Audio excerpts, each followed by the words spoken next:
ஓம் சாந்தி 24/2/2025 காலை முரளி. ஓம் சாந்தி. பாப்தாதா மதுபன். சிவத்தந்தைய பிரம்ம தந்தையோட உடல் அவதரிச்சு நமக்காக ஆசிரியராகி பாட எடுக்க வந்திருக்கிறார். நம்மள இறைமானவர்கள் மிக கவனமா ஆத்மா அபிமானி நிலையிலிருந்து இன்றைய ஞான முரளியை நம்ம கேட்கலாம். பாபா சொல்றாங்க, இனிமையான குழந்தைகளே, இந்த ஆன்மீக மருத்துவமனை உங்களை அரைக்கல்பத்திற்கு சதா ஆரோக்கியமானவர் ஆக்கக்கூடியது. இங்கு நீங்கள் ஆத்மா அபிமானியாகி அமருங்கள். இந்த கீதா பாடசாலை இப்போ ஓப்பன் பண்ணுறோம் இல்லையா, அது வந்து ஆன்மீக மருத்துவமனை ஹாஸ்பிட்டல்ன்றாரு. இது வந்து உங்களை அரை கல்பத்திற்கு ஆரோக்கியமானவங்களா ஆக்கக்கூடியதுன்றாரு. அதாவது நம்ம இங்கே பாபா நினைக்க நினைக்க ஆரோக்கியமாக மாறுறோம். அடுத்து 21 பிறகு நமக்கு ஆரோக்கியமான உடல் வந்து கிடைக்குது. இந்த ஞானத்தின் மூலமாக நமக்கு செல்வமும் கிடைக்குது. இங்கே நீங்கள் ஆத்மாபிமானியாக ஆகி அமருங்கள். இந்த உடல் உணர்வை விட்டுட்டு நான் ஆத்மான்னு புரிஞ்சுக்கிட்டு உட்காந்துருங்கன்றாரு. கேள்வி: தொழில் முதலியவை செய்து கொண்டிருக்கும் போதும் எந்த டைரக்ஷனை புத்தியில் நினைவு வைக்க வேண்டும்? இப்போ நம்ம வேலையெல்லாம் செஞ்சுட்டு இருந்தாலும் எந்த டைரக்ஷனை புத்தியில் நினைவு வைக்கணும்? பதில்: நீங்கள் எந்த ஒரு உயிருடன் இருப்பவர்களையும் மற்றும் இறந்தவர்களையும் நினைவு செய்யாதீர்கள். ஒரு தந்தையின் நினைவு இருந்தது என்றால் விக்கிரமங்கள் விநாசமாகும் என்பது தந்தையின் டைரக்ஷன் ஆகும் சொல்றாரு. இப்போ நீங்க யாரெல்லாம் உங்க கூட இருக்கிறாங்களோ அவங்களையும் நினைக்க வேண்டாம். அது மாதிரி இறந்து போனவங்க அவங்க கர்ம கணக்கு முடிச்சுட்டு அவங்க போயிட்டாங்க. அவங்க வேற உடலாம் நடிக்க போயிருப்பாங்க, இல்லை வேற ஏதாவது காரியத்துக்காக பாபா வந்து அவங்கள யூஸ் பண்ணுவாரு. அதனால அவங்கள நினைக்காதீங்க, யாரையும் இங்க நினைக்காதீங்க. ஒரு பாபா மட்டும் நினைங்க. அவரை நினைச்சீங்கன்னா தான் உங்களுக்கு பாவம் விகர்மங்கள் விநாசமாகுன்றாரு. இதுதான் பாபாவோட டைரக்ஷன் ஆகும். எவரும் இதற்காக நேரமில்லை என்று கூற முடியாது. எனக்கு டைமே இல்லை, எனக்கு வந்து பாபா நினைக்க டைமே இல்லைன்னு சொல்ல முடியாது. ஏன்னா நம்ம வேலை செஞ்சுக்கிட்டே கூட புத்தி மூலமா பாபாவை நினைக்க முடியும். அனைத்தையும் செய்து கொண்டே நினைவில் இருக்க முடியும்ன்றாரு. ஓம் சாந்தி. இனிமேல இனிமையான ஆன்மீக குழந்தைகளுக்கு தந்தையின் குட் மார்னிங். குட் மார்னிங்க்கு பிறகு தந்தையை நினைவு செய்யுங்கள் என்று குழந்தைகளுக்கு கூறப்படுகிறது. காலையில நம்ம எழுந்தவுடனே பாபாவுக்கு குட் மார்னிங். குட் மார்னிங் சொன்ன பிறகு பாபாவை நினைவு செய்யுங்கன்ட்டு பாபா நமக்கு சொல்றாரு. பதித பாவனரே, வந்து பாவனமாக்குங்கள் என்று அழைக்கவும் செய்யறாங்க. எனவே தந்தை முதலிலே ஆன்மீக தந்தையை நினைவு செய்யுங்கள் என்று கூறுகின்றார். இப்ப நம்ம தானே கூப்பிட்டோம், தூய்மையற்றவர்களை தூய்மையாக்குபவரே வாருங்கள்ட்டு கூப்பிட்டோம். அப்ப அவரை நினைக்க சொல்றாரு. முதல்ல என்ன நினைங்கன்றாரு. ஆன்மீக தந்தையோ அனைவருக்கும் ஒருவரே ஆவார். உலகத்துக்கே அவர் தான் ஆன்மீக தந்தைன்றாரு. தந்தை ஒருபோதும் சர்வ வியாபி என்று கருதப்படுவதில்லை. ஒருபோதும் பாபா வந்து எல்லா இடத்துலயும் இருக்கிறாருன்ட்டு சொல்ல முடியாது. எல்லா இடத்துலயும் எப்படி இருக்க முடியும்? இப்போ ஒரு காரு வாங்கி வாங்குறோம், அதுக்கு வந்து கடவுளுடைய கிஃப்ட்னு சொல்கிறோம். குழந்தை பிறக்குது, கடவுள் கொடுத்தாருன்னு சொல்கிறோம். அப்போ மேலே இருந்து அவர் ஒருத்தர் தானே கொடுக்குறாரு. அப்போ கடவுள் கொடுத்தாருன்னா அப்போ ஒருத்தர் தானே கொடுக்குறாரு. அப்புறம் எப்படி வந்து எல்லா இடத்துலையும் கடவுள் இருக்கிறாருன்னு சொல்கிறீங்க? அப்போ எல்லாரையும் எப்படி கடவுள்னு சொல்கிறீங்கன்னு அன்றைக்கி சொன்னார்ல, அந்த மாதிரி ஒருபோதும் தந்தையை வந்து அப்பாவை வந்து சர்வவியாபி என்று கருதப்படுவதில்லை. எனவே எவ்வளவு முடியுமோ குழந்தைகள் முதலில் தந்தையை நினைவு செய்யுங்க. ஒரு தந்தையை தவிர எந்த ஒரு சாக்காரம் மற்றும் ஆக்காரத்தை நினைவு செய்யாதீர்கள் சொல்றார். இப்போ எவ்வளோ முடியுமோ நீங்கள் பாபாவை நினைங்க.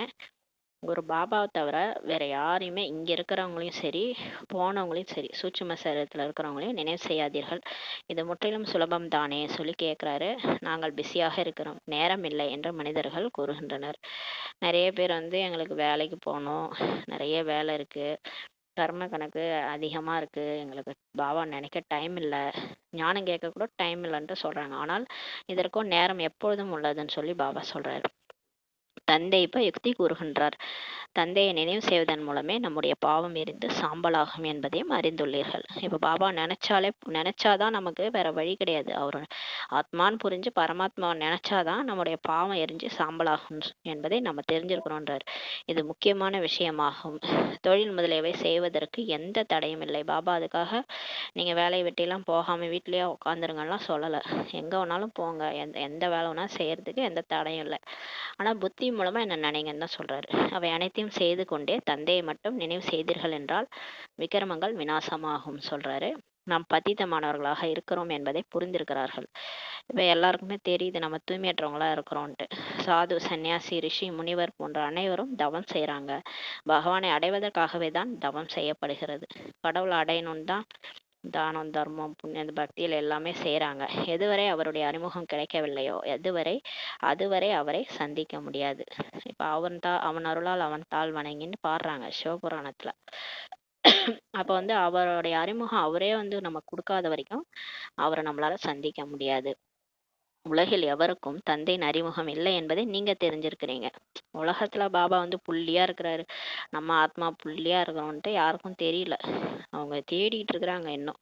அதனால நமக்கு தெரியுது பாபாவோட அறிமுகம் யாருக்கும் இல்லைன்ட்டு. தேகத்தின் அறிமுகமும் அனைவருக்கும் உள்ளது. உடம்ப பத்தி எல்லாருக்கும் தெரியும். பெரிய பொருளின் அறிமுகம் உடனடியாக கிடைத்து விடுகிறது. ஒரு கண்ணால பாக்குறதுக்கு ஏதாவது ஒரு பெரிய பொருளா இருந்தா உடனடியா அதோட அறிமுகம் கிடைச்சிருது. ஆத்மாவின் அறிமுகத்தையோ எப்போது தந்தை வருகின்றாரோ அப்போதேதான் புரிய வைக்கின்றார். இப்ப இதுல சிவபாபா சொல்லிதானே நமக்கு தெரியும். பிரம்மா பாபாவோட பிரம்மா பாபாவுக்கே ஆத்மானா என்னன்றத புரிய வச்சதே சிவபாபா தான். அப்ப எப்ப அவர் வராரோ அப்போதுதான் நமக்கு புரிய வைக்கின்றார். ஆத்மா மற்றும் சரீரம் ஆகிய 2 பொருட்கள் உள்ளன சொல்றாரு. ஆத்மா வேற, சரீரம் தனி, ரெண்டும் வேற வேற பொருட்கள்னு சொல்றாரு. ஆத்மா ஒரு நட்சத்திரமாகும், மேலும் மிகவும் சூட்சமானதாகும் சொல்றாரு. ஆத்மா ரொம்ப சூட்சமானது, கண்ணுக்கு தெரியாது, அதை எவரும் காண முடியாது. எனவே எப்போது இங்கு அமர்கிறீர்களோ அப்போது ஆத்மா அபிமானியாகி அமர வேண்டும் சொல்லி பாபா புரிய வைக்கிறாரு. இப்ப நான் ஆத்மா, இந்த உடல் இல்ல, நான் புள்ளியா நெற்றிய புருவத்துல ஜொலிச்சிட்டு இருக்கிறேன் அப்படின்ட்டு உட்காருங்க சொல்றாரு. இது கூட அரை கல்பத்திற்கு சதா ஆரோக்கியமானவர் ஆவதற்கான ஒரு மருத்துவமனை ஆகும் சொல்றாரு. இப்ப இந்த சென்டர்ல நம்ம உட்காந்து முரளி கேட்கறோம்னா இது 2500 வருஷத்துக்கு நம்ம ஆரோக்கியமா ஆகிறதுக்காக தான் இங்க அந்த ஹாஸ்பிட்டலுக்கு வந்திருக்கிறோம் சொல்றாரு. ஆத்மாவோ அழிவற்றது, ஒருபோதும் அழியாது. இந்த உடலுக்கு தான் நோய் வருது, உடல் தான் அழிஞ்சு போகுது, மற்றபடி ஆத்மா அழிவற்றது, ஒருபோதும் அழியாதுன்றாரு. முழு நடிப்பும் ஆத்மாவினுடையது தான் சொல்றார் பாபா. நான் ஒருபோதும் விநாசமாகுவதில்லை என்று ஆத்மா கூறுகின்றது. அனைத்து ஆத்மாக்களும் அழிவற்றவர்கள். இப்போ உலகம் ஃபுல்லா எல்லாம் மனித உருவத்தில் இருக்கிறது எல்லாம் ஆத்மாக்கள் தான். அவங்க எல்லாருமே அழிவற்றவர்கள். சரீரம் அழியக்கூடியது.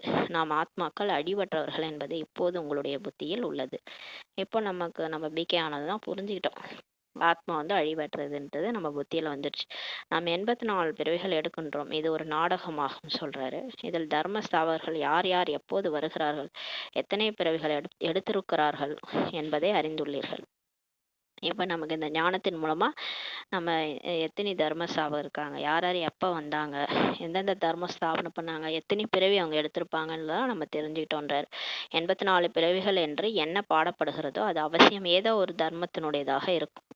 அப்ப 84 பிறவி எடுக்கிறோன்ட்டு பாடப்பட்டிருக்கு இல்லையா, அப்ப கண்டிப்பா அது ஏதோ ஒரு தர்மத்துல அந்த மாதிரி 84 பிறவி எடுத்திருப்பாங்கன்னு சொல்றாரு. அனைவருக்கும் 84 பிறவிகள் இருக்க முடியாது.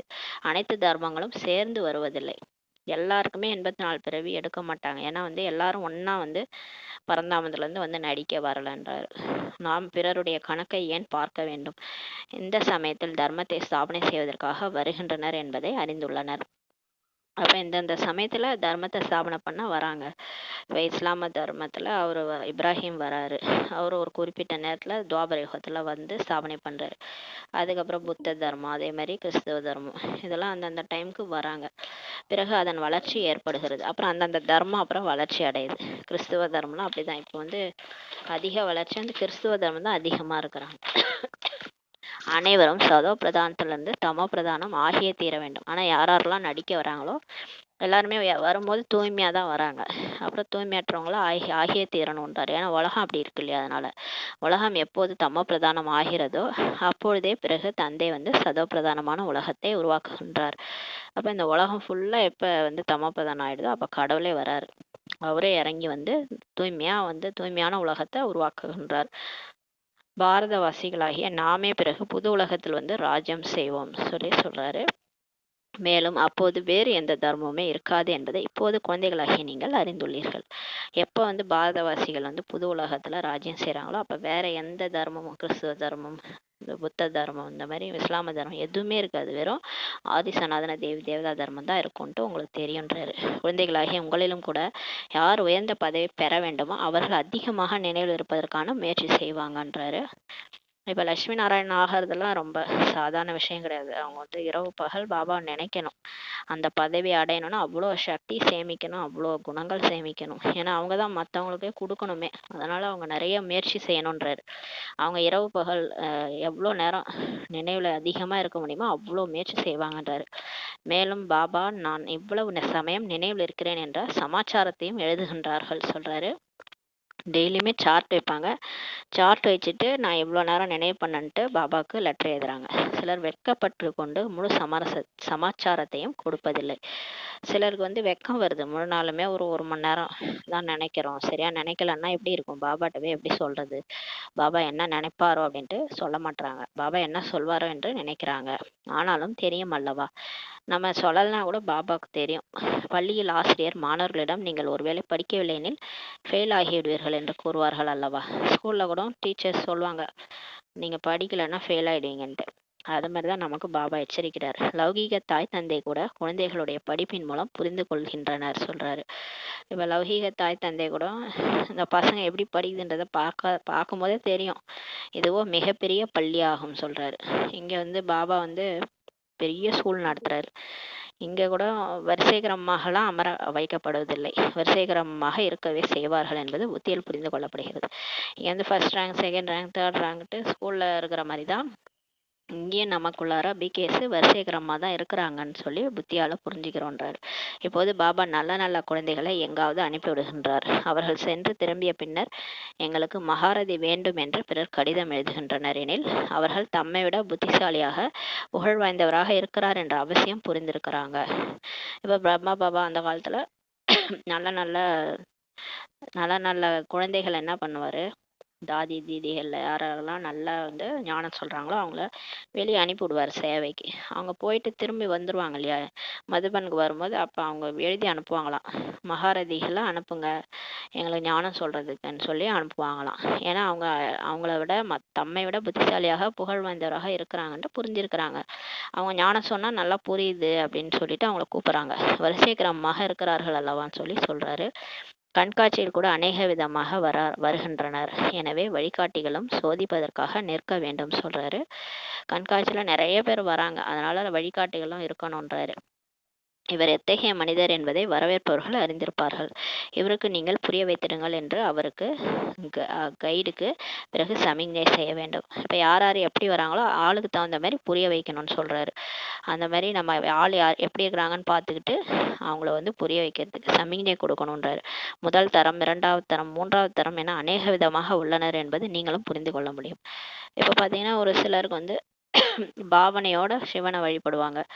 ஒரு சிலர் பார்த்தீங்கன்னா நல்லா அறிவாளியாக இருப்பாங்க, எல்லா சாஸ்திரம்லாம் படித்தவங்களா இருப்பாங்க. ஒரு சிலருக்கு ஒன்றுமே தெரியாத வயசான மாத்தாசுக்களாக இருப்பாங்க.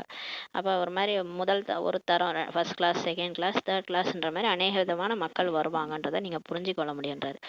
அங்கே அனைவருக்கும் சேவை செய்து தான் ஆக வேண்டும். ஆனால் கண்காட்சியில் எல்லாருக்கும் நம்ம சேவை பண்ணி தான் ஆகணுன்றார். ஒரு பெரிய மனிதர் இருக்கிறார் எனில் அவசியம் அந்த பெரிய மனிதரை உபசரிக்கின்றார்கள், இது விதிமுறை ஆகும் சொல்கிறாரு. இப்போ நம்ம சாதாரணமாகவே பார்த்தீங்கன்னா ஒரு பெரிய மனுஷங்க வராங்கன்னா, ஒரு செலிப்ரிட்டி வராங்கன்னா கண்டிப்பாக அவங்கள தனியாக கூட்டிட்டு போய் தனியாக கவனிக்கிறது, அதுமாதிரி அவசியம் அந்த பெரிய மனிதரை உபசரிக்கிறாங்க. ஏன்னா அதுதான் விதிமுறை சொல்கிறார். தந்தை அதாவது டீச்சர் குழந்தைகளை வகுப்பில் மகிமை செய்கின்றார்கள், இது கூட அனைத்தையும் விட பெரிய மரியாதை ஆகும் சொல்கிறாரு. இப்போ வந்து பாபா வந்து டீச்சர் குழந்தைகள் இருக்காங்கன்னா அவங்கள வந்து வகுப்பில் மகிமை செய்கிறாங்க. அதை வந்து எல்லாத்த விட பெரிய மரியாதைன்றார். பேரை வெளிப்படுத்தக்கூடிய குழந்தைகளுடைய மகிமை அதாவது மரியாதை செய்யப்படுகிறது. இப்போ பாபா பேரை யாரெல்லாம் வெளிப்படுத்துகிறாங்களோ அவங்களுக்கு அவங்களுடைய மகிமை கூட மரியாதை செய்யப்படுகிறதுன்னு சொல்கிறாரு. இன்னார் செல்வந்தர், தார்மீக மனம் கொண்டவர் என்று கூறுவது கூட மரியாதை கொடுப்பது அல்லவான்னு சொல்லி சொல்கிறாரு. இப்போ அவங்க வந்து யாராவது ஒருத்தவங்க சீஃப் கெஸ்ட் மாதிரி வராங்க. இப்போ பிகேஸ்லேயே நிறைய பேர் நல்லா ஞானம் சொல்கிறாங்க, நல்ல நல்ல குழந்தைகள்னால் பாபா வந்து அவங்களுக்கு மரியாதை கொடுக்கணுன்றாரு.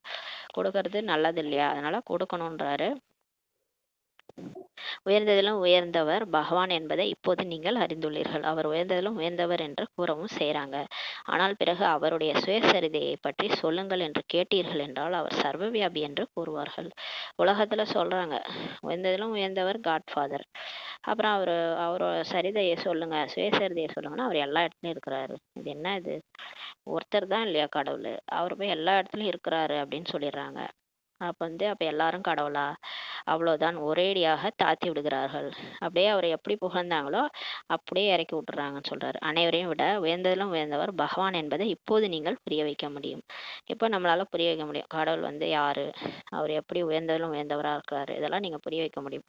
அவர் மூல வதனவாசி ஆவார். அவர் எங்க இருக்கிறாரு, புள்ளியா நட்சத்திரம் போல பரந்தாமத்துல இருக்கிறாரு. அதனால்தான் பரந்தாமத்தில் இருக்கக்கூடிய பரம பிதாவேன்ட்டு கிறிஸ்துவ தர்மத்தை சொல்றாங்க.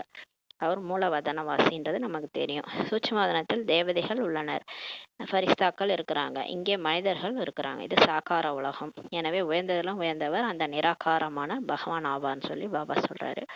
அப்ப எல்லாரோட அவர் சொன்னார்ல அன்னைக்கு கூட 3 மாடி 3 மாடியில் அவர் மேல் ஃப்ளோர்ல அவர் தான் இருக்கிறாரு. அப்ப அவர் தானே உயர்ந்ததிலும் உயர்ந்தவர். அவர் ஆத்மாக்களின் தந்தை, நிராகாரமான பகவான் சொல்லி சொல்றார்.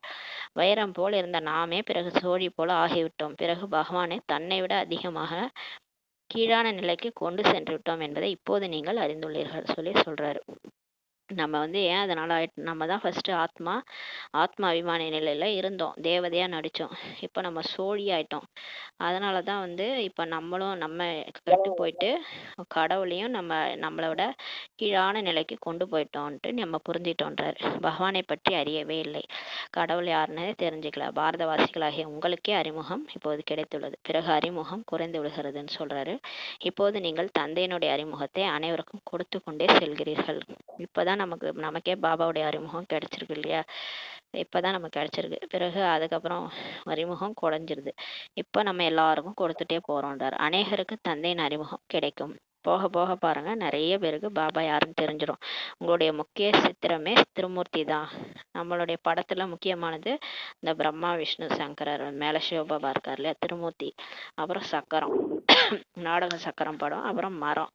இதுதான் 3 முக்கியமான சித்திரம்னு சொல்றாரு, படம்ன்றாரு. இதுல எவ்வளவு வெளிச்சம் ஞானம் உள்ளது. இந்த 3 சித்திரத்திலையும் தான் ஞானம் நிறைய இருக்குன்றாரு. இந்த லட்சுமி நாராயணர் சத்தியுகத்தின் எஜமானர்களாக இருந்தார்கள் என்று யார் வேண்டுமானாலும் கூறுவார்கள். யாரை கேட்டீங்கனாலும் சொல்லுவாங்க லட்சுமி நாராயணர் சொர்க்கத்துல இருந்தாங்கன்னு. ஆனா அந்த சொர்க்கம் எங்க இருந்ததுன்னு அவங்களுக்கு தெரியாது. அவங்க வானத்துல இருந்துன்னு நினைச்சுக்கிறாங்க. ஆனா இதே பூமியில தான் சொர்க்கம் ஒரு காலத்துல இருந்தது. அவங்க தான் சத்தியுகத்தின் எஜமானர்களாக இருந்தார்கள்ன்ட்டு யாரை கேட்டாலும் சொல்லுவாங்க. நல்லது, சத்தியுகத்திற்கு முன்னர் என்ன இருந்தது, இதை கூட இப்போது நீங்கள் அறிந்துள்ளீர்கள். சரி, சொர்க்கம் இருந்துச்சு இல்லையா, அப்ப சொர்க்கத்துக்கு முன்னாடி என்ன இருந்தது, இது நமக்கு தான் தெரியும். இப்போது கலியுகத்தின் இறுதியாகும் சொல்றாரு. இப்ப இந்த கலியுகம் முடிஞ்சு சொர்க்கம் வரப்போகுது. இப்போ நடக்கிறது கலியுகத்தின் இறுதின்னு சொல்றாரு. மேலும் பிரஜைகள் மீது பிரஜைகளின் ராஜ்யம் நடைபெறுகிறது சொல்லி பாபா புரிய வைக்கிறார். இப்போ நம்ம கலியுகத்துல என்ன ராஜ்யம் நடக்குது, டெமோக்ரஸி நடக்குது. Government of the people, by the people, for the people. மக்களே தேர்ந்தெடுக்கிற நபர் மூலமா தான் ஆட்சி நடக்குது. பிரஜைகளின் ராஜ்யம் நடைபெறுகிறது. முன்னெல்லாம் ராஜாவோட ஆட்சி நடந்தது. இப்போ பிரஜைகள் மீது ராஜ்யம் செய்யறது நடக்குது. இப்போது ராஜ்யமே கிடையாது. எவ்வளவு வித்தியாசம் இருக்கு பாருங்க. சொர்க்கத்துல லட்சுமி நாராயணன் ராஜ்யம் இருந்தது, அப்படியே உல்டாவா இப்ப மக்களோட ராஜ்யம் நடக்குதுன்றாரு. எவ்வளவு வித்தியாசம் இருக்குது. சத்தியுகத்தின் ஆரம்பத்தில் ராஜாக்கள் இருந்தாங்க, மேலும் இப்போது கலியுகத்திலும் ராஜாக்கள் உள்ளனர். ஆனால் அவர்கள் எவரும் பாவனமாக இல்லைன்னு சொல்லி சொல்றாரு. அந்த ராஜாக்கள் தூய்மையா இல்லைன்னு சொல்லி சொல்றாரு. ஆனா சத்தியுக ராஜாக்கள் தூய்மையா இருந்தாங்க, அத சொல்றாரு. ஆனால் பணம் கொடுத்து கூட பட்டத்தை பெற்றுக்கொள்கின்றனர். இந்த காலத்துல ராஜாக்கள் காசு பணத்தை வச்சு கூட பட்டத்தை பெற்றுக்கிறாங்கன்றாரு. எவருமே மகாராஜா இங்க கிடையாது. பட்டத்தை விலைக்கு வாங்கி கொள்கின்றனர். மகாராஜா பட்டத்தை கூட காசு கொடுத்து வாங்கிக்கிறாங்கன்னு சொல்றாரு. பட்டியாலாவின் மகாராஜா இருக்கிறாரு, ஜோத்பூர் பிகானேரின் மகாராஜா. இவ்வாறு பெயர் சொல்கின்றனர் அல்லவா. இந்த பெயர் அழிவற்றதாக இருந்து வருகிறதுன்னு சொல்றாரு. இந்த லட்சுமி நாராயணரை பற்றி கூறும்போது இவர்கள் சத்தியுகத்தின் எஜமானர்களாக இருந்தார்கள் என்று சொல்வாங்க. யார் ராஜ்யத்தை பெற்றது, ராஜ்யம் எவ்வாறு ஸ்தாபனை ஆகிறது என்பதை இப்போது நீங்க தெரிஞ்சிருக்கிறீங்க. ஆனா இந்த லட்சுமி நாராயணர் எப்படி ராஜ்யம் அடைஞ்சாங்க, எப்படி இந்த அவங்களுடைய ராஜ்யம், அவங்களுடைய பிரஜைகள்லாம் எப்படி உருவானாங்கன்றது இப்போதான் நமக்கு தெரியுன்றாரு. இந்த சுயராஜ்ய அதிகாரியா நம்ம மாறுறோம். நம்ம இந்த ஞானத்தை மற்றவங்க சொல்றோம். ஞானத்தை ஒருத்தவங்க சொன்னாலே போதும், அவங்க நமக்கு பிரஜை ஆயிடுவாங்க. இதெல்லாம் நமக்கு தான் தெரியுன்றாரு. நான் உங்களுக்கு இப்போது 21 பிறவிகளுக்காக படிப்பிக்கின்றேன் என்று தந்தை கூறுகின்றார். ஆனால் பாபா கடவுளே வந்திருக்கிறாரு, வந்து நமக்கு 21 பிறவிக்காக இந்த ஞானத்தை சொல்லி கொடுக்குறாரு. அவர்களோ படித்து இந்த பிறவிலேயே வைக்கல் முதலிய நிலையை அடைகிறாங்க. ஆனால் இந்த எல்லைக்குட்பட்ட படிப்பெல்லாம் இந்த ஒரு பிறவிக்கு தான் படித்தா இந்த பிறவியில் வக்கீல் ஆகலாம், டாக்டர் ஆகலாம். ஆனால் இந்த படிப்பு தான் நீங்கள் இப்போது படித்து எதிர்காலத்தில் மகாராஜா மகாராணி ஆகிறீர்கள். இந்த படிப்பு ஒரு பிறவி கிடையாது, 21 பிறவிக்கு நம்ம ராஜா ராணியா ஆக முடியும், எதிர்காலத்துல ஆக போறீங்கன்றார். நாடக திட்டத்தின் அனுசாரம் புது உலகத்தின் ஸ்தாபனை நடந்து கொண்டிருக்கிறது. இப்ப டிராமா பிளான் படி கரெக்டா இப்ப வந்து சொர்க்கத்தினுடைய ஸ்தாபனை நடந்துட்டு இருக்குது. இப்போது பழைய உலகம் ஆகும். எவ்வளவுதான் நல்ல நல்ல பெரிய மாளிகைகள் இருந்தாலும் வைரங்கள் ரத்தினங்களால் ஆன மாளிகையை உருவாக்குவதற்கு எவருக்குமே இப்ப சக்தி இல்லை என்றாரு.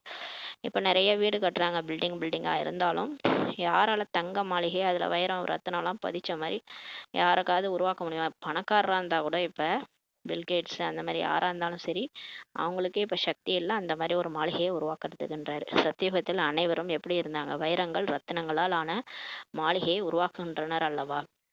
அங்க சர்வசாதாரணமா மாளிகை வைரங்கள் ரத்தினங்களால் ஆன மாளிகையை உருவாக்குவாங்கன்னு சொல்றாரு. உருவாக்குவதற்கு சமயம் எடுப்பதில்லை. அதுவும் நீங்க ஒரு மாளிகை உருவாக டைமே ஆகாதுன்றாரு. டக்கு டக்குன்னு வந்துருன்றார். இங்கேயும் கூட பூகம்பம் போன்றவை ஏற்படுகிறது என்றால் அநேக கைவினைஞர்களை ஈடுபடுத்துகின்றனர். இங்கே கூட அப்படிதான், நிலநடுக்கம் வந்துருச்சுன்னா அப்படியே எல்லாம் இடிஞ்சு விழுந்துரும். அப்படியே ஒரு ஓரிரு ஆண்டுகளில் பார்த்தீங்கன்னா திரும்பவும் ஃபர்ஸ்ட் அதாவது அந்த முழு நகரம் முழு டவுனையுமே உருவாக்கிடுறாங்க. ஏன்னா அந்த அளவுக்கு தேர்ந்த வினைஞர்களை ஈடுபடுத்துறாங்கன்றார். ஓரிரு வருடங்களில் ஓரிரு ஆண்டு அதாவது ஓரிரு ஆண்டுகள்ல முழு நகரத்தையும் உருவாக்கி விடுகின்றனர் சொல்றார். புதுடில்லியை உருவாக்குவதற்கு 8-10 வருடங்கள் ஆனது. இங்குள்ள பணியாட்கள் மற்றும் அங்குள்ள பணியாட்களிடம் வேறுபாடு உள்ளது அல்லவான்னு சொல்றாரு. தற்காலத்தில் புது புது கண்டுபிடிப்புகளையும் உருவாக்கி கொண்டு இருக்கிறாங்க. இப்போ இந்த காலத்தில் இப்போ சயின்ஸ் மூலமாக நிறைய புதுசாக கண்டுபிடிக்கிறாங்களே. இந்த வீடு கட்டுறதெல்லாம் கூட ஃபாஸ்ட்டாக உருவாக்கிறாங்க. கட்டிடங்களை உருவாக்கும் அறிவியலும் கூட வலிமை வாய்ந்ததாக உள்ளதுன்னு சொல்கிறாரு.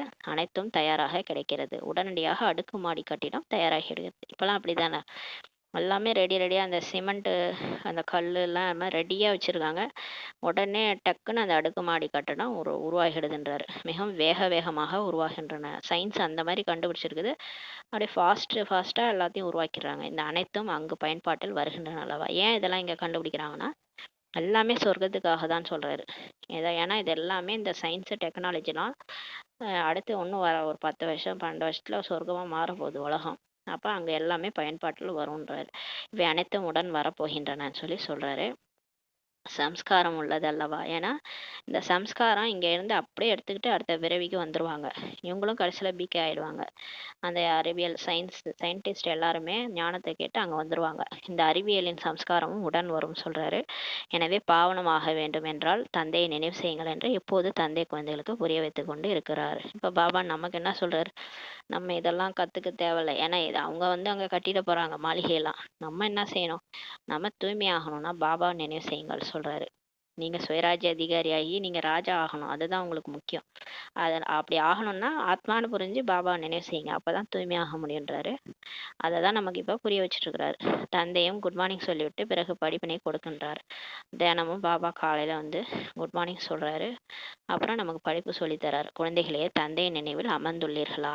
நடக்கும் போதும் சுற்றும் போதும் தந்தையை நினைவு செய்யுங்கள். ஏனெனில் ஜென்மங்களின் சுமை உங்க தலை மீது உள்ளது. நம்ம நல்லதுக்கு தான் சொல்றாரு. குழந்தைகளையே யாரை பத்தியும் நினைக்காதீங்க.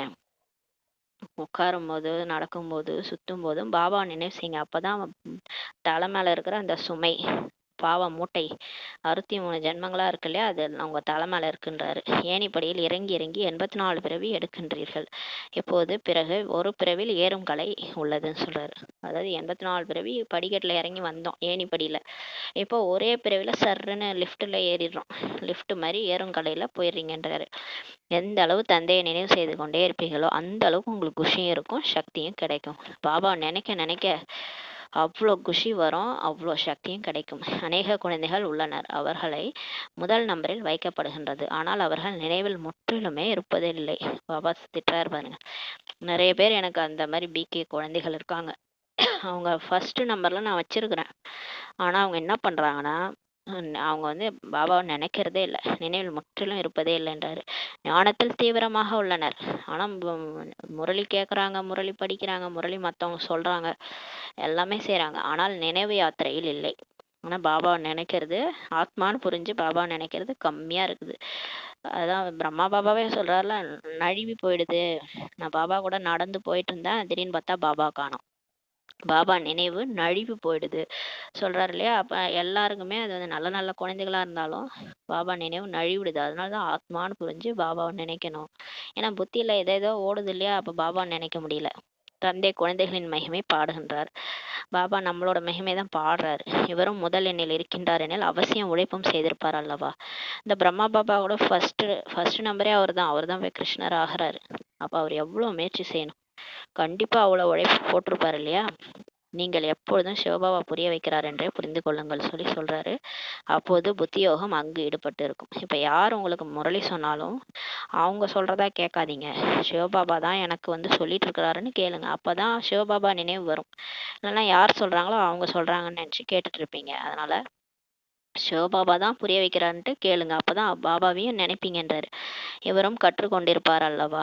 இந்த பிரம்மா பாபா கூட வாயால சொல்றாரு. இப்ப யார் சொல்றாங்களோ அவங்களும் அவங்க பெரிய மேதாவி கிடையாது. அவங்களுக்கே சிவபாபா தான் இந்த முறையிலேயே சொல்லிட்டு இருக்கிறாரு. அவங்களும் கத்துக்கிறாங்க, உங்களுக்கு சொல்லி கொடுக்குறாங்க.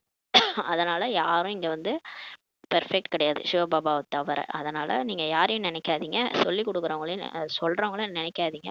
சிவபாபா தான் சொல்றாருன்ட்டு நினைங்கன்றாரு. அப்ப இந்த பிரம்மா பாபா கூட கத்துக்கிட்டு இருக்கிறார் அல்லவா. பிறகும் பாபாவை நினைவு செய்யுங்கள் என்று கூறுகின்றார். பிறகும் பாபாவை நினைவு செய்யுங்க, சிவபாபாவை நினைவு செய்யுங்கள்ட்டு சொல்றாரு. பிறருக்கு புரிய வைப்பதற்காகவே சித்திரங்கள் உள்ளன. பிறருக்கு கூட புரிய வைக்கிறதுக்காக தான் இந்த சித்திரங்கள்லாம் பாபா உருவாக்கி இருக்கிறார். நிராகாரமானவரையே பகவான் என்று கூறப்படுகிறது. அதான் புள்ளியா இருக்கிறார்ல, அவருக்கு உடம்பே கிடையாது, அவர் தான் கடவுள்ன்ட்டு சொல்லப்படுது. அவர் வந்து சரீரத்தை தாரணை செய்கின்றார். புள்ளியா இருக்கிற கடவுள் தான் வந்து ஒரு உடம்பு எடுக்கிறார். ஒரு பகவானுடைய குழந்தைகளான அனைத்து ஆத்மாக்களும் சகோதரன் ஆவீர்கள். நம்ம எல்லாருமே ஆத்மா, கடவுளுடைய பரமாத்மாவுடைய குழந்தைகள்னா நம்ம எல்லாருமே பிரதர்ஸ் ஆயிடுறோம்னு சொல்றாரு. உடம்பே இல்லைன்னா வெறும் பிரதர் தான், எல்லாருமே பிரதர். உடம்புல வரும்போது தான் பிரதர் சிஸ்டர் ஆகிறோம். இப்போது இந்த சரீரத்துல வீற்றிருக்கிறீங்கன்னு சொல்லி சொல்றாரு.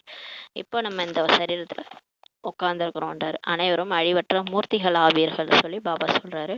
நம்ம எல்லாருமே ஆத்மா அழிவற்றவங்க, இந்த உடம்பு தான் அழிஞ்சிரும், ஆனா நம்ம ஆத்மா அழிவற்ற மூர்த்திகள்.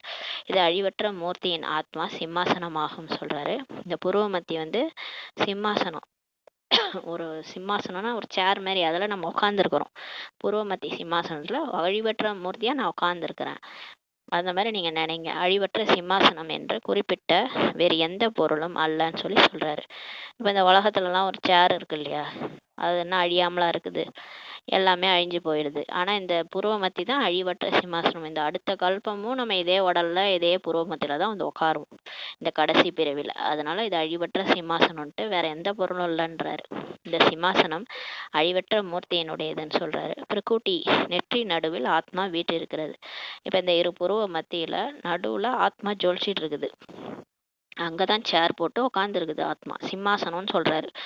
ஆத்மா அங்க வீட்டு இருக்குது. இதையே அழிவற்ற சிம்மாசனம் என்று கூறப்படுகிறதுன்னு சொல்றாரு. அழிவற்ற சிம்மாசனமானது அழிவற்ற மூர்த்தியினுடையதுன்னு சொல்லி சொல்றாரு. இந்த அழிவற்ற சிம்மாசனம் இருக்கு இல்லையா, அந்த புருவமத்தி, அது வந்து அழிவற்ற மூர்த்தியான ஆத்மாவனுடையதுன்னு சொல்றாரு. அந்த இடம் வந்து யாரும் உட்கார மாட்டாங்க, நம்ம தான் உட்காருவோம். அடுத்த காலமும் நம்ம தான் இந்த உடல்ல வந்து இந்த புருவமத்தியில நம்ம தான் அம்மா வயித்துல வந்து உட்காருவோம்.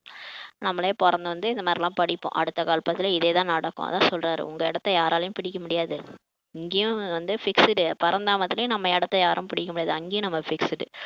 அதான் சொல்றாரு, ஆத்மாக்கள் அனைவரும் அழிவற்றவர்கள். எவ்வளவு சூட்சமானது பாருங்க. இப்ப நம்ம அழிய மாட்டோம், நம்மளை கத்தியால வெட்ட முடியாது, நெருப்பால எரிக்க முடியாது, நம்ம ஆத்மா. ஆனா இந்த உடல் வந்து அழியக்கூடியது. ஏன்னா இங்க இருந்து தான் எடுத்தோம், இங்கே விட்டுருவோம். அதனால ஆத்மாக்கள் அனைவரும் அழிவற்றவர்கள். எவ்வளவு சூட்சமானதுன்னு சொல்லி பாபா புரிய வைக்கிறார். தந்தையோ நிராகாரமானவர். அவர் தனது சிம்மாசனத்தை எங்கிருந்து கொண்டு வருவார்? நமக்கு அது ஒரு சிம்மாசனம் இருக்குது. ஆனா பாபாவுக்கு எங்க சிம்மாசனம் இருக்குது? அவருக்கு இல்லையே, அவருக்குன்னு ஒரு சிம்மாசனம் இல்லையே. ஏன்னா அவர் தான் பிறப்பிறப்புல வர்றதில்லை, அவர் புள்ளியா இருக்கிறாரு. அதனால தந்தை கூறுகின்றார், இது எனது சிம்மாசனமாகும் சொல்லி யாருடைய சிம்மாசனத்தை சொல்றாரு? பிரம்மா பாபாவுடைய புருவ மத்திய. நான் வந்து இந்த சிம்மாசனத்தை கடனாக பெறுகின்றேன். அவருக்கு சொந்த வீடு இல்லை பாருங்க, வாடகை வீட்டுல வந்திருக்கிறாரு. கடவுளுக்கே வாடகை வீடு தான்.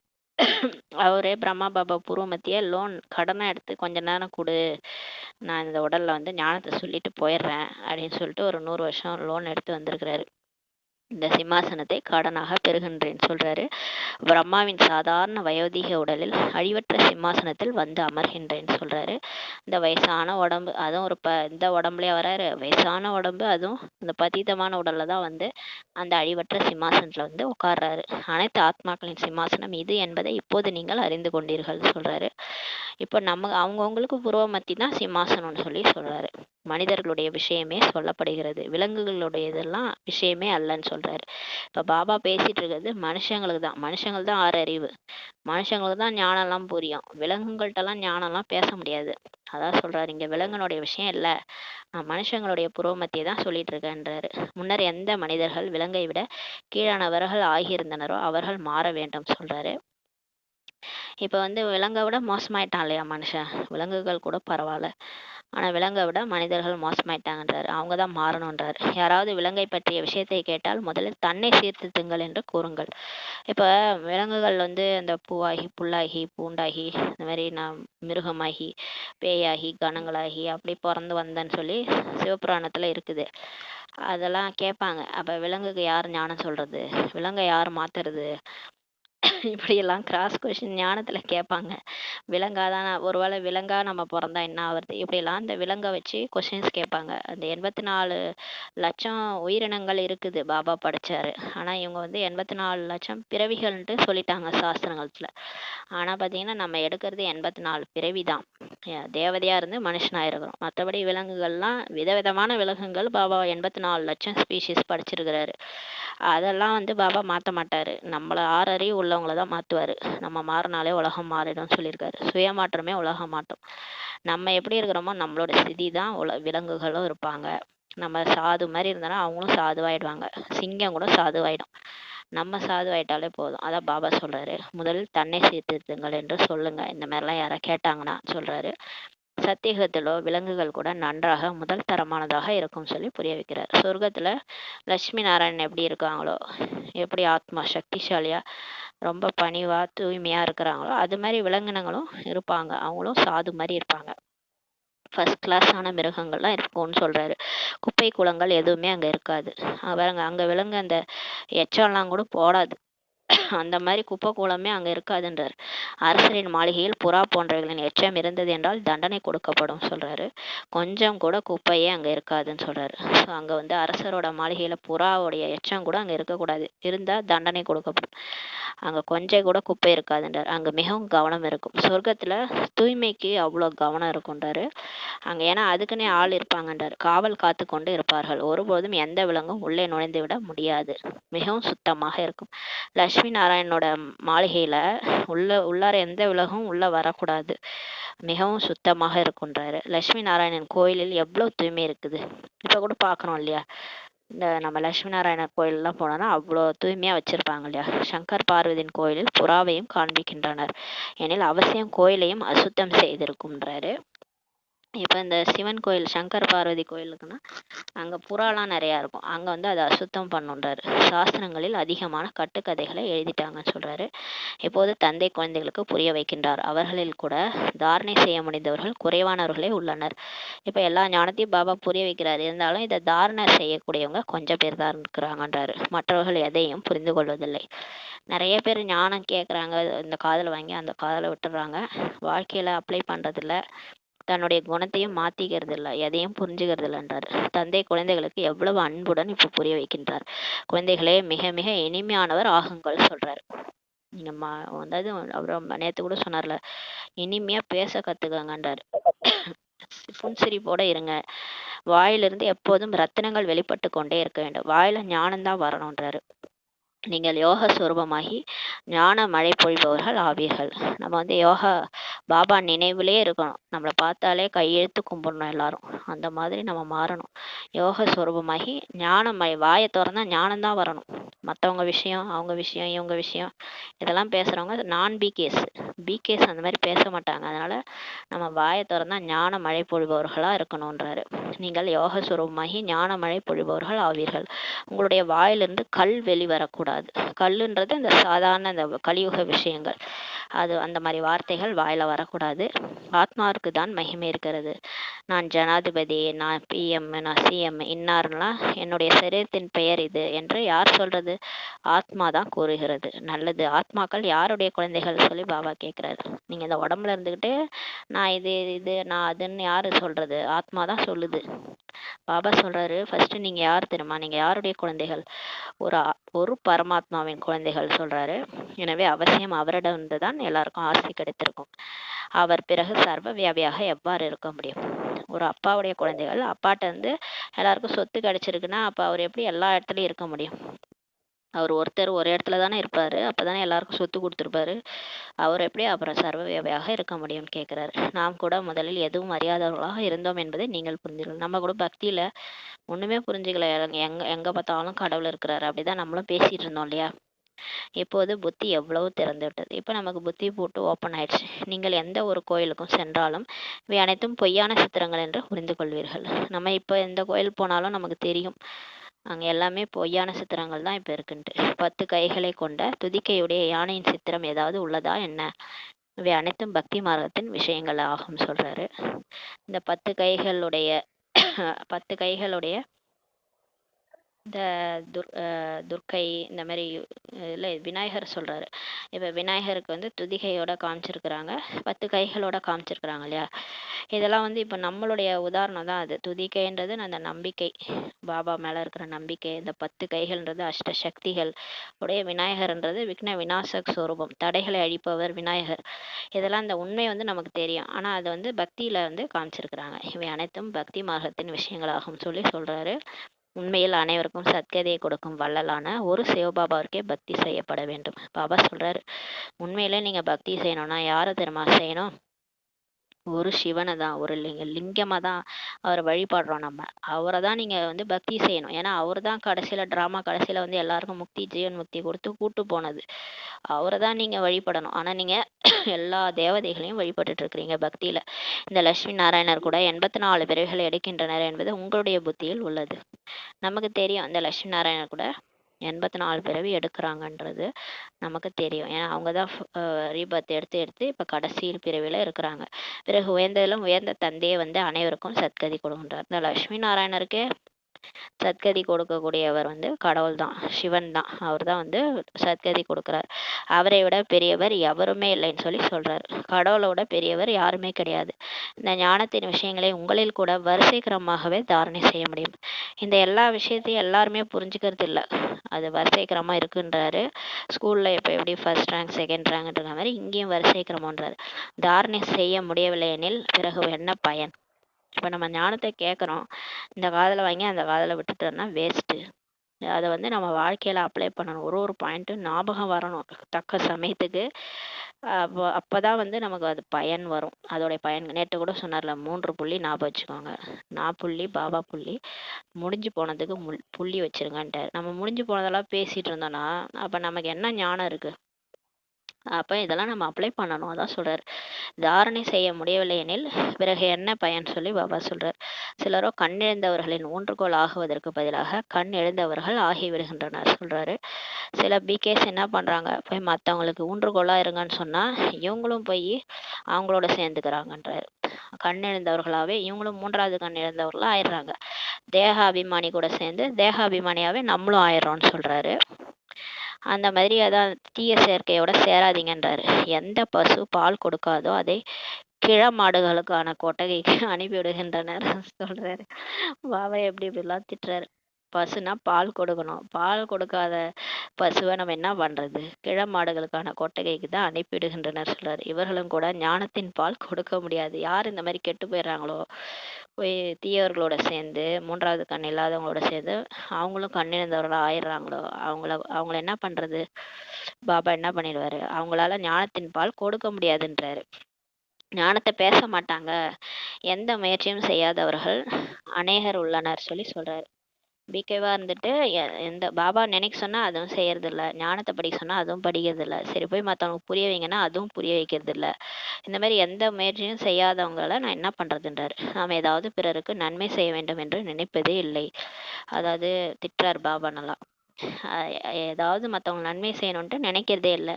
தன்னுடைய அதிர்ஷ்டத்தை பற்றிய சிந்தனையே இருப்பதில்லை. இப்போ நம்மளுடைய அதிர்ஷ்டத்தை உருவாக்கிட்டு இருக்கிறோம். அந்த சிந்தனை கூட இருக்கிறது இல்லை. என்ன கிடைத்துள்ளதோ அது நல்லதுன்னு நினச்சிக்கிறாங்க. போதும் என்று இருக்கின்றனர்.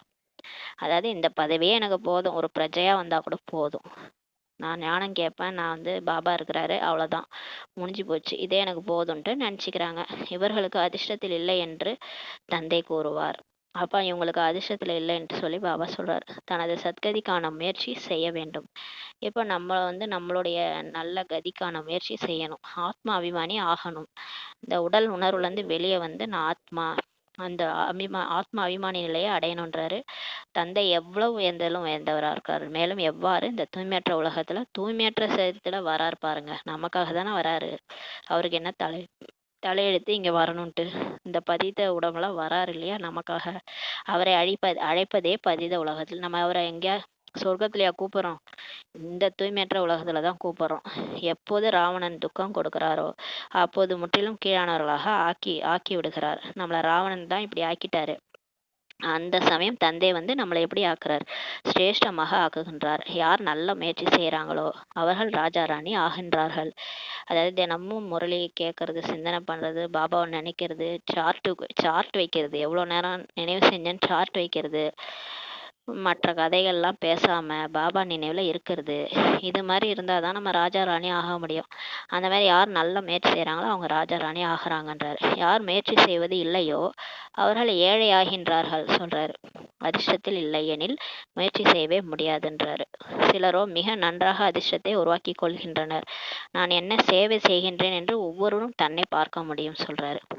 இப்போ நம்ம பாபாட்ட ஒரு ஞானம் எடுக்கிறோம், நம்ம பாலனை எடுக்கிறோம்னா நம்ம பாபாவுக்கு பிரதிபலனா என்ன செய்யணும்? அவருக்கு ரைட் ஹேண்டா மாறணும் இல்லையா? சேவை செய்யணும். அப்ப நான் என்ன சேவை செய்யறேன்றத ஒவ்வொருவரும் இப்ப உங்களை நீங்களே பார்க்க முடியும்னு சொல்றாரு. அட்லீஸ்ட் நம்ம மனசா சேவையாவது செய்யணும் இல்லையா? மனதின் மூலமா 1 மணி நேரத்துக்கு ஒரு தடவை போயிட்டு பூமி பந்தில் பாபா கிட்ட சக்தி வாங்கி உலகத்துக்கே கொடுக்கணும். சொல்லுவார் இல்லையா, கூக்குரல்லாம் கேட்குது அவங்களுக்கு. உங்களுக்கு என்ன மனசு கல்லா? உங்க கூட இருக்கிற சகோதரர்கள் தானே அவ்வளோ கஷ்டப்படுறாங்க. எவ்வளோ துக்கம் தாங்க முடியாம அங்கங்க என்ன ஆகுது, இறப்புலாம் இப்ப நடக்குது. எவ்வளோ பேர் துக்கத்துல இருக்கிறாங்க. உங்க சகோதரர்கள் தான் கஷ்டப்படுறாங்க. உங்களுக்கு பார்த்துக்கிட்டு நீங்க எப்படி உங்களுக்கு மனசு வருதுன்னு கேட்டாரு. அதான் நம்ம சேவை இப்படியாவது செய்யணும். மனசா சேவையாவது அட்லீஸ்ட் செய்யணும். அதான் சொல்றாரு. 1 மணி நேரத்துக்கு ஒரு தடவை பூமி பந்தில் போய் பாபாட்ட சக்தி வாங்கி யாரெல்லாம் ஆதரவற்றவர்கள் இருக்கிறாங்களோ அவங்க எல்லாருக்கும் பாபா மூலமா சக்தி போயிட்டே இருக்கு. என் மூலமா கொடுக்குறாரு. பாபாட்ட சக்தி வாங்கி நான் கொடுத்துட்டே இருக்கேன் அப்படின்னாது சேவை பண்ணணும். நல்லது. இனிமையான வெகு காலத்திற்கு பிறகு தேடி கண்டெடுக்கப்பட்ட செல்லமான குழந்தைகளுக்கு தாய் தந்தை பாப்தாதாவின் அன்பு நினைவுகள் மற்றும் காலை வணக்கம். ஆன்மீக குழந்தைகளுக்கு ஆன்மீக தாய் தந்தையின் நமஸ்காரம். நாம் ஆன்மீக குழந்தைகள் ஆன்மீக தாய் தந்தைக்கு நமஸ்காரம். தாரணைக்கான முக்கிய சாரம். ஃபர்ஸ்ட் பாயிண்ட், யோக சுரூபத்திலிருந்து ஞான மழை பொழிபவராகி வாயிலிருந்து எப்பொழுதும் ரத்தினங்களை மட்டுமே வெளிப்படுத்த வேண்டும். மிக மிக இனிமையானவர் ஆக வேண்டும். ஒருபோதும் கடுமையான வார்த்தைகள், கல் போன்ற வார்த்தைகள் வெளிவரக்கூடாது. 2வது பாயிண்ட், ஞானம் மற்றும் யோகத்தில் தீவிரமானவராகி தன்னுடைய மற்றும் பிறருடைய நன்மை செய்ய வேண்டும். தன்னுடைய உயர்ந்த அதிர்ஷ்டத்தை உருவாக்குவதற்கான முயற்சி செய்ய வேண்டும். கண் இழந்தவர்களின் ஊன்றுகோல் ஆக வேண்டும். வரதானம், திருப்தி மூலமாக அனைவரின் மதிப்பை பெறுபவராகி சதா முகமலர்ச்சியுடையவர் ஆகுக. இப்ப திருப்தி அடைஞ்ச ஆத்மா, அன்னைக்கே சொன்னார், நீங்க திருப்தியா இருந்தீங்கன்னா திருப்தி என்ற வைப்ரேஷன் எல்லாருக்கும் போகும், உங்களால மற்றவங்களையும் திருப்திப்படுத்த முடியும்னு சொன்னாரு. இப்ப இந்த திருப்தி மூலமாக எல்லாருடைய மதிப்பையும் நீங்க பெறுபவராகி சதா முக மலர்ச்சியுடையவர் ஆகுங்கன்ற வரதானம் கொடுக்குறாரு. எப்பயுமே முகம் எப்படி இருக்கணும்? மலர்ந்து இருக்கணும். பிகேஸ்னா அப்படிதான் இருக்கணும். ஏன்னா வாழும் கலையை பாபா தான் கற்றுக் கொடுக்குறாரு எப்படி வாழணும்ட்டு. அப்போ நம்ம முகம் எப்படி இருக்கணும்? மலர்ச்சியாக இருக்கணுன்றாரு. அப்போ இன்னைக்கு வரதானம் முக மலர்ச்சியுடையவர் ஆகுகன்ற வரதானம் கொடுக்குறாரு. திருப்தியின் அடையாளம் உடனடியாக மலர்ந்த முகமாக தென்படும். இப்போ உங்கள் முகத்தை பார்த்தாலே நீங்கள் திருப்தியாக இருக்கிறீங்களா இல்லையான்றது தெரியுன்றாரு. எப்படின்னா முகம் மலர்ந்து இருக்கும். அப்போ நீங்கள் திருப்தியாக இருக்கீங்கன்னு அர்த்தம். சதா திருப்தியாளர் முகம் மலர்ச்சியுடன் இருப்பார். சதா திருப்தியாக இருக்கிறவங்க, எனக்கு பாபா கிடைச்சிட்டாரு, எனக்கு எல்லாமே கிடைச்சிச்சு, நான் எது கேட்டாலும் பாபா கொடுத்துருவாரு, நான் எல்லாத்துலேயும் திருப்தியாக இருக்கேன் அப்படின்னா அவங்க முகம் எப்படி இருக்குன்னா முக மலர்ச்சியுடன் இருப்பாங்க. அவரை ஒவ்வொருவரும் புகழ்வார்கள். அவங்க என்ன பண்ணுவாங்க, அவங்களும் திருப்தியா இருப்பாங்க, கூட இருக்கிறவங்களையும் திருப்தியா வச்சுக்குவாங்க. அதனால அவங்கள எல்லாரும் புகழ்வாங்க. அவங்களே ஒவ்வொருவரும் புகழ்வார்கள். முகமலர்ச்சியால் மட்டுமே மதிப்பை பெற முடியும் சொல்றாரு. அந்த மாதிரி நம்ம நிறைய பிகேஸ் பார்த்துருக்கோம். சிவானி சிஸ்டர் ஃபேஸ்லாம் பார்த்தீங்கன்னா எப்பயுமே சிரிச்ச மாதிரி தான் இருக்கும். அவங்கள எல்லாருமே புகழ்வாங்க. முகமலர்ச்சியால் மட்டுமே அந்த மதிப்பை பெற முடியுன்றாரு. ஆகவே சதா திருப்தியாக மற்றும் மகிழ்ச்சியாக இருக்கும் விசேஷ வரதானத்தை தானும் பெற்று பிறருக்கும் வழங்குங்கள் சொல்றாரு. அதனால இப்ப சொல்றாரு, நீங்க சதா திருப்தியா இருங்க, மகிழ்ச்சியாக இருக்கும் விசேஷ வரதானத்தை இன்னைக்கு பெற்றுக்கோங்க பாபாட்ட, நீங்களும் பெற்றுக்கோங்க, அதை போய் மற்றவங்களுக்கும் கொடுங்கன்னு சொல்றாரு. ஏனெனில் இந்த வேள்வியின் இறுதி சக்தி அனைத்து பிராமணர்களின் சதா சந்தோஷம்தான் சொல்றாரு. இந்த பாபாவுடைய அந்த ருத்ர ஞான வேள்வி இருக்கு இல்லையா, இதோட இறுதியில எல்லா பிராமணர்களுக்கு சதா சந்தோஷம் இருக்குன்றாரு. எப்போது அனைவரும் சதா சந்தோஷமாக இருப்பார்களோ அப்போதே வெளிப்பாட்டின் முழக்கம் முழங்கும். இப்போ வந்து பிகேஸ்குள்ளார ஒரு ஒரு இதுவே இல்லை இல்லையா, ஒற்றுமையே இல்லை, சந்தோஷமும் இல்லை முகத்துல. எப்ப எல்லா பிராமணர்களும் சந்தோஷமா இருப்பாங்களோ, எல்லா பிகேஸும் சந்தோஷமா இருப்பாங்களோ, அப்பதான் பாபா வந்து வெளிப்படுவார். பாபா வந்துட்டாருன்ற செய்தி உலகம் உள்ள பரவும். அப்போதே வெளிப்பாட்டின் முழக்கம் முழங்கும் சொல்றாரு. அதாவது வெற்றி கொடி பறக்கும். உலகத்துல பாபாவுடைய கொடி, சிவனுடைய கொடி, வெற்றி கொடி பறக்கும் சொல்லி சொல்றாரு. ஸ்லோகன்: வைரமாக மாறி வைரமாக மாறுவதற்கான செய்தி தருவதே வைர விழா கொண்டாடுவதாகும் சொல்றாரு. இப்ப நம்ம வந்து வைரமா மாறணும், எல்லாரும் வைரமா மாறணும். நம்ம இப்ப எப்படி சோழி மாதிரி இருந்தவங்கள பாபா வைரமா மாத்திட்டு இருக்கிறாரு. வைரமா நம்ம மாறி ஆத்மா வைரமா மாறுவதற்கான செய்தி எல்லாருக்கும் கொடுக்கணும். நம்மளும் வைரமா மாறி மற்றவங்களையும் வைரமா மாறுங்கன்ற செய்திய கொடுக்கணும்.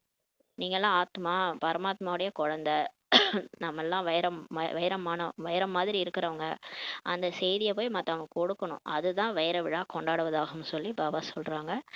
அவ்யக்த சமிஞ்ஞை: ஏகாந்த பிரியராகுங்கள், ஒற்றுமை மற்றும் ஏகாகிரதாவை தனதாக்குங்கள். ஏகாந்தவாசி ஆவது என்றால் சுற்றுச்சூழலின் வைப்ரேஷன்லேருந்து விலகி இருப்பதாகும். இப்போ நம்மளை சுற்றி எந்த வைப்ரேஷன் வேணாலும் இருக்கும். ஏன்னா இப்போ கலியுகன்றதுனால 5 விகாரத்தினுடைய வைப்ரேஷன் தான் இருக்கும். ஆனால் நம்ம எப்படி இருக்கணும், ஒரு பாபா நினைவு இருக்கணும், நம்மளை எதுவுமே தாக்கக்கூடாது. அந்த மாதிரி நம்ம சுற்றுச்சூழல் என்விரான்மெண்ட்லேருந்து அந்த வைப்ரேஷன் வந்து விலகி இருக்கிறது தான் ஏகாந்தவாசின்றாரு. சிலருக்கு தனிமை பிடிப்பதில்லை, கூட்டத்தில் இருப்பது, சிரிப்பது, பேசுவதையே அதிகம் விரும்புவார்கள். இது வெளிமுகமாக இருப்பதாகும். இந்த இங்கிலீஷில் கூட சொல்லுவாங்க எக்ஸ்ட்ராவர்ட் இன்ட்ரோவர்ட்னு. எக்ஸ்ட்ராவர்ட்னா அவங்க வந்து வளவளன்னு பேசிட்டே இருப்பாங்க, எல்லாரு கூடயும் இருப்பாங்க, அதுதான் அவங்களுக்கு பிடிக்கும். இன்ட்ரோவர்ட்ன்றவங்க யார் கூடயும் பேச மாட்டாங்க, அமைதியாக இருப்பாங்க, அப்படியே ஏதாவது சிந்திச்சுக்கிட்டே இருப்பாங்க உள்ளுக்குள்ளார. இது வந்து பாபா சொல்கிறது எக்ஸ்ட்ரோவர்ட் பற்றி சொல்கிறாரு. அவங்களுக்கு தனிமையே பிடிக்காது, கூட்டத்தில் இருப்பாங்க, சிரிப்பாங்க, எல்லாரு கூடயும் பேசுறது தான் அதிகமாக விரும்புவாங்க. அது வந்து வெளிநோக்கு முகம்னு சொல்கிறாரு. இப்போது தன்னை ஏகாந்தவாசியாக ஆக்குங்கள். ஆனால் இப்போ நமக்கு அந்த மாதிரி இருக்கிறதுக்கான டைம் இல்லை பிகேஸ்க்கு. இப்போ நம்ம வந்து எல்லார் கூட இருந்தாலும் வளவலன்னு பேசக்கூடாது, சிரிச்சு பேசிட்டுலாம் இருக்கக்கூடாது. தன்னை ஏகாந்தவாசியாக ஆக்குங்கன்னு சொல்கிறாரு. அதாவது உள்நோக்கு முகமாக போய் ஒரு பாபாவோட நினைவில் இருக்கிறதுக்கான முயற்சி செய்யுங்க. அதாவது அனைத்து ஈர்ப்புகளின் வைப்ரேஷன்லேருந்து விலகி உள்முகமாக ஆக்குங்கள். நான் ஆத்துமா நெற்றிபுரத்தில் சிம்மாசனத்தில், புருவமத்தி சிம்மாசனத்தில் உட்காந்துருக்கிறேன், ஒரு பாபா நினைவில் அண்டர் கிரவுண்டில் இருக்கிறேன், என்னை யாரும் எதுவும் பண்ண முடியாது, 5 விகாரத்தினுடைய தாக்குதல்லேருந்து நான் தப்பிச்சு நெற்றிபுரத்தில் உட்காந்துருக்கிறேன். அந்த மாதிரி உள்நோக்கு முகத்தில் போயிடுங்க, எல்லா ஈர்ப்புலேருந்தும் விலகி இருங்கன்றார். இப்போது வருகின்ற காலத்தில் இந்த பயிற்சியை பயன் தரும். இந்த மாதிரி யார் அண்டர் கிரவுண்டில் போகிறாங்களோ அவங்க தான் மற்ற வரக்கூடிய எல்லா விஷயத்துலேருந்து தப்பிப்பாங்க. ஏன்னா வரப்போகிற மாயாவோட டெஸ்ட் பேப்பரில் 5 விகாரத்தினுடைய டெஸ்ட் பேப்பராக இருக்கும். இதுலேருந்துலாம் நீங்கள் தப்பிக்கணும்னா அண்டர் கிரவுண்டில் போய்ட்றது தான் நல்லது. இப்போ அந்த காலத்தில் ராஜாலாம் தப்பிக்கணும்னா அண்டர் கிரவுண்ட் அந்த கீழே சுரங்கப்பாதை வழியாக தப்பிச்சிருவாங்க. அது மாதிரி இப்போ நம்ம தப்பிக்கணும்னா வருங்காலத்தில் இந்த பயிற்சி தான் பயன் தரும். ஏகாந்தவாசி அடிக்கடி இப்போ நெற்றிபுரத்தில் நான் ஆத்மா தனிமையில் உட்காந்துருக்கேன், பாபா கூட இருக்கிறேன், எல்லார் கூட இருந்தாலும் நான் பாபா கூட இருக்கிறேன். அப்போ தான் நம்ம மூலமாக விகாரமாக நடக்காது, பாவங்கள் நடக்காது. வெளிநோக்கு முகமாக வந்துட்டிங்கன்னா அடுத்தவங்களை பார்ப்பீங்க, அடுத்தவங்க பண்ணுற தப்பெல்லாம் நோட் பண்ணுவீங்க, அவங்க கோவப்பட்டா நீங்களும் கோவப்பட்டுருவீங்க, 5 விகாரத்தில் மாட்டிக்குவீங்க. பரவாயில்லையா? அப்புறம் நீங்கள் பாவம் அதாவது நீங்கள் விகர்மம் பண்ண ஆரம்பிச்சிருவீங்க, பாவம் செய்ய ஆரம்பிச்சிருவீங்க. அதுதான் சொல்கிறாரு, நீங்கள் அடிக்கடி இந்த மாதிரி உள்நோக்கு முகமாக போகிற பயிற்சி செய்கிறது தான் உங்களுக்கு பயன் தருன்றாரு. மாறாக வெளிமுக ஈர்ப்பிலேயே வசமாகும் பழக்கம் இருந்தால் தக்க சமயத்தில் ஏமாற்றமே நிகழும் சொல்லிட்டார் பாருங்க. நீங்கள் வெளிமுக ஈர்ப்புலேயே போகிறீங்க, மற்றவங்கள பார்க்கறது, மற்றவங்க கூட பேசுறது, இதுலேயே வசமாகிற பழக்கம் இருந்துச்சுன்னா கண்டிப்பாக தக்க சமயத்தில் நமக்கு ஏமாற்றம் தான் நிகழும்னு சொல்லி சொல்கிறாரு. உள்நோக்கு முகமாக இருக்கிறது தான் நம்மளை வருங்காலத்தில் நிறைய காப்பாற்றும், அந்த பயிற்சி வந்து நம்மளை காப்பாற்றும்னு சொல்லி சொல்கிறாரு. ஓம் சாந்தி. நன்றி பாபா, நன்றி ராமா, நன்றி பரிவாரம்.